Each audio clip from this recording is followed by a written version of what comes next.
18, Nib. How you guys doing? Yeah. By the way, I'm not making a face here. This is my real face.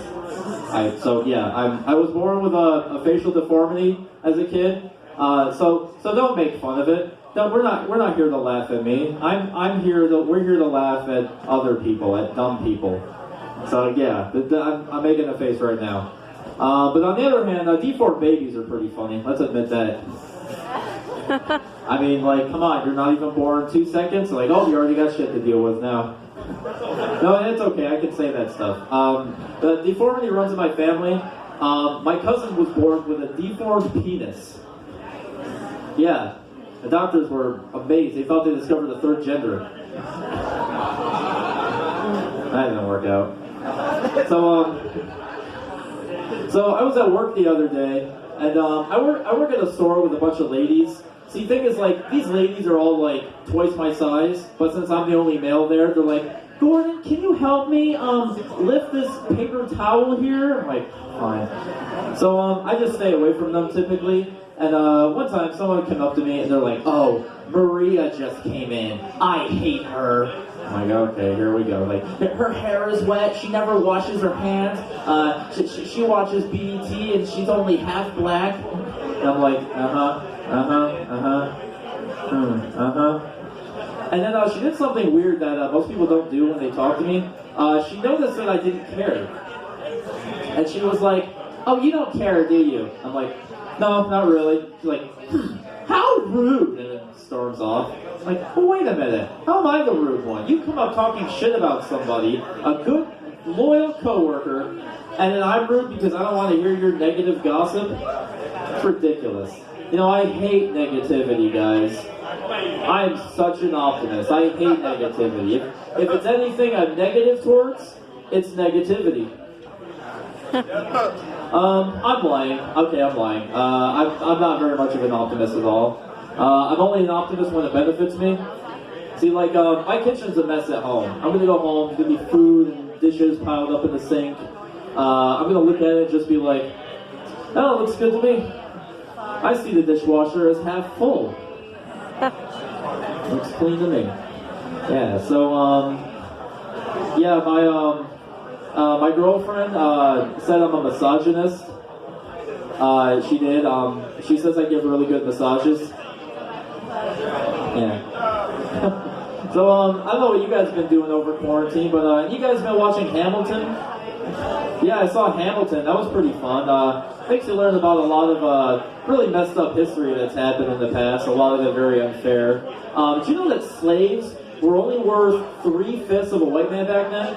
How messed up is that? How jacked up was our country really? All these white men leading our people. Yeah, I know I'm white. I'm just trying to side with all the fellow brothers in the room. Like, it was wrong, really, it was. But no, seriously, it was really messed up. And I don't know, just what an odd number. You know, I'm glad we don't. And the day where we have to count people coming into stores for the pandemic. You know, I'm glad we don't have that. Like, okay, 17, 35, 35, 8. What are you? I'm mixed. So what does that make me? Who knows? 3/5 of what? I would have just said half, which is actually less than 3/5. So maybe I am on the racist. No, I'm not. See, if I would, here's what we would do. If you were to walk down the street and ask me what one of our founding fathers, or like George Washington, were to think a slave was worth, I'd be like, I don't know, half. That's what a non-racist would say.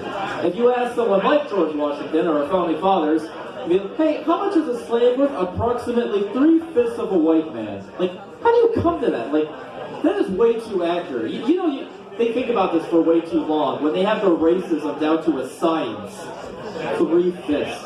What do you think the rest of the world thought of that? You know what, up in England, like, hi, bloke, what's the population in America? Approximately 4 million and 3/5. Well, they can't take the amputees. Yeah, I mentioned earlier, I'm a bit of a misogynist because I give good massages. I only hit a girl once though, and that's because she was laughing really hard at something and she had no arms. It was a knee slapper, so I had to slap her knee for her. So yeah, I bet she felt really good about it. I mean, she didn't have a knee, so I just kind of hit the air in front of her, but she still appreciated it. I mean, she couldn't talk either, so. Then I realized I wasn't talking to a girl, I was talking to a statue at the Louvre Museum. I was like, oh. And then there are all these people walking around, and I'm like, oh, I should maybe tell somebody so they don't think I'm crazy. So I go up to the tour guide, I'm like, hey lady, I thought that was a person, not a statue. She's like, that's not a statue. They work here. That's the cashier. I'm like, what? Well, no, but like, they didn't have body parts or anything. Then some lady comes up behind me and is like, excuse me, sir, what are you doing? I'm like, well, I'm just explaining to the tour guide that they're like, that's not the tour guide. That's a statue. The museum. I'm like, and every hole in my head starts to bleed. What? And then they thought I was an art piece too. I'm like, no, I'm not. I'm not an art piece. And they're like, okay, sir, you're crazy. You gotta leave. So I left. I'm walking around, and then some guy comes up and he says, what are you still doing here? I'm like, what, in Paris? I don't know, I'm on vacation. No, you were told to get out of the museum. Like, I did leave the museum. And to this day, I don't know if I truly ever left. I think I'm still there.